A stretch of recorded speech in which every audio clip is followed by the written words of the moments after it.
These are the computed problems for Chapter 8.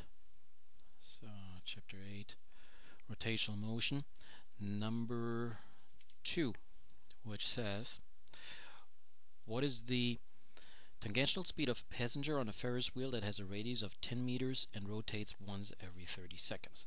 So, if we take that this Ferris wheel has a radius of 10 meters, then its circumference is 2 pi r. So we have 2 pi times 10 meters, and we come up with 62.8 meters, or around it 63 meters. I trust that you can do that on your calculator. And then we set the wheel in motion, and then it says that it makes one spin in 30 seconds. I think my Ferris wheel is too fast here. I don't think I can make it any slower. No, I can't. So then we have a speed of that total circumference of 63 meters. It makes it in 30 seconds. So we come up with 2.1 meters per second. I think, again, I can trust that you can divide 63 by 3, which is 21, and then divide that by 10, which is 2.1 meters per second.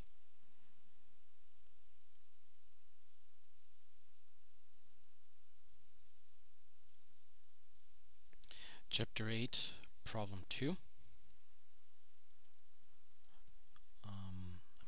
Problem 3, which says that neglect the weight of the meter stick and consider only the two weights hanging from its ends. And one is a 1 kilogram weight and the other is a 3 kilogram weight as shown. Where's the center of mass of the system, the point of balance? How does your answer relate to torque? Actually, that's what I'm going to start out with, is torque. The torque equals mass times gravity, so the weight, or a force, any kind of force, in this case it's the weight, times the lever arm. So perhaps I could write L for lever arm. And now the torque on the left has to equal the torque on the right. So I'm going to write 1 kilogram times 10 meters per second squared times whatever that lever arm is, and that equals 3 kilograms times 10 meters per second squared times whatever that lever arm is, and I may want to call this one here L1, and this one here I may want to call L2. And now I look at the two parts here, and I see that I have a 1 over here and a 3 over here. By the way, gravity is the same on either side. I'll comment on that in just a moment. So here I would come up with that, well, this here would be 3 parts, whatever the units are, and this here would be 1 part, again, whatever the units are. And now I look at my meter stick and say, okay, 3 parts would have to be on the left hand side, and 1 part would have to be on the right hand side. So it's a total of 4 parts, and that comes out here.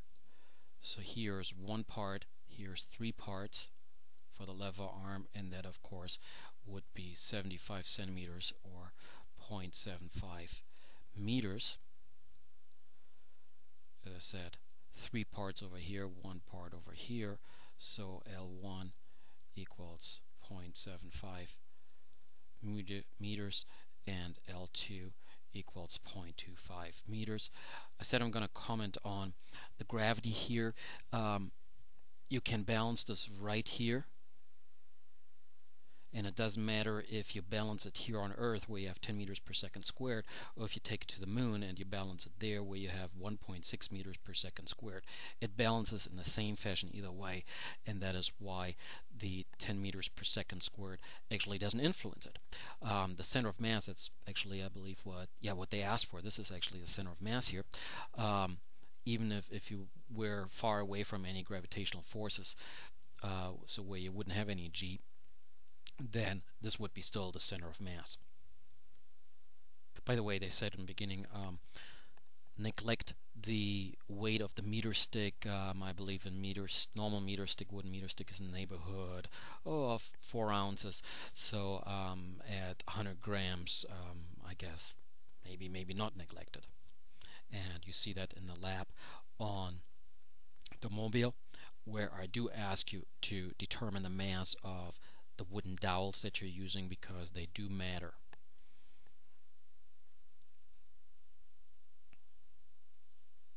Okay, Chapter 8, Problem 4, which says a 10,000 Newton vehicle is stalled 1/4 of the way across the bridge. Calculate the additional reaction forces that are supplied at the supports on both ends of the bridge. So at 1/4, which means it's 1 part across the bridge and it has 3 parts to go.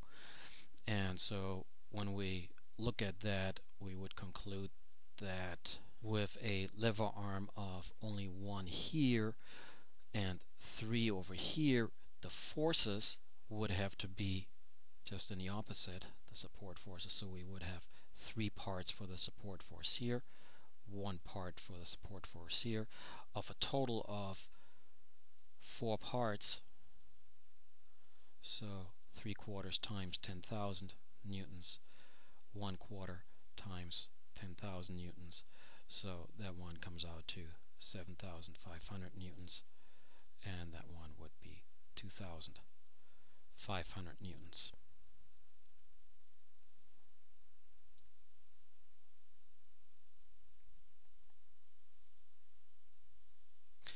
Chapter 8,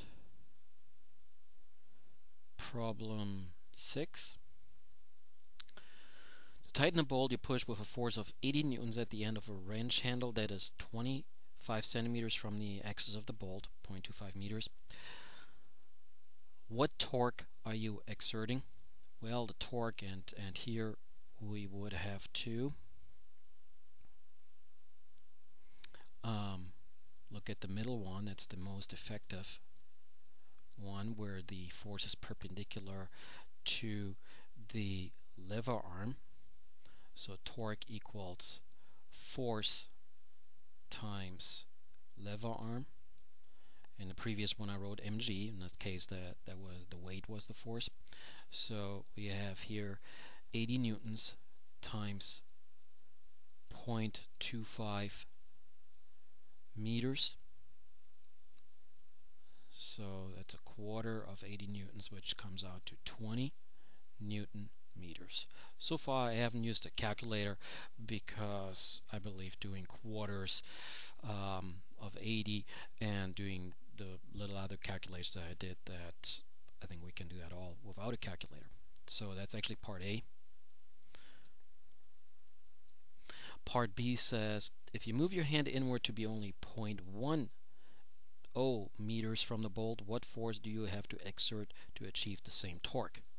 So in part B, the same torque therefore would be 20 Newton meters, and that equals whatever force they're asking for times the lever arm of 0.10 meters. And so we have to figure out what the force is.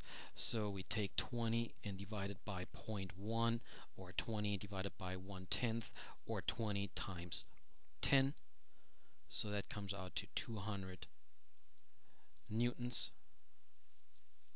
Notice that when I divide by the 0.1 meters, that the meters are dividing each other, so we come up with just newtons for the force. That makes sense that the force has to be appreciably larger, 200 newtons versus 80 newtons, as we went in appreciably further. And part C says, do your answers depend on the direction of your push relative to the direction of the wrench handle? And that's yes, with the most effective one,